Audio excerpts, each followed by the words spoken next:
صباح الخير على كل جمهورنا الكريم، وتجدد اللقاء مع حضراتكم وأسعار الذهب والفضة في مصر صباح التعاملات ليوم الثلاثاء الموافق 22/11/2023، وارتفاع في أسعار الذهب وارتفاعات متتالية حتى الآن.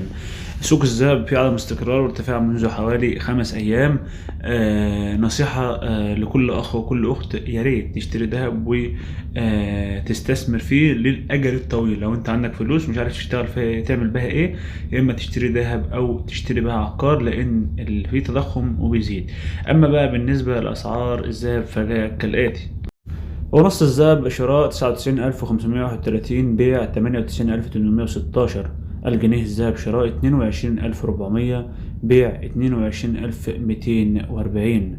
عيار 18 شراء 2,400، بيع 2,383. عيار 12 شراء 1,600، بيع 1,588. عيار 24 شراء 3,200، بيع 3,177. عيار 22 شراء 2,933، بيع 2,912. أما بالنسبة لعيار 21 والأكثر تداولا عند المصريين، فسعر الشراء 2,800 وسعر البيع 2,780. أما بقى بالنسبة لأسعار الفضة في مصر، فجاء سعر جرام الفضة 27 جنيه للجرام الواحد. بكده يكون قدمت لحضراتكم أسعار الذهب لصباح التعاملات لبداية اليوم. كل اللي بتمناه من حضرتك المتابعة عشان بننزل الأسعار لحظة بلحظة وبشكل مستمر على مدار اليوم.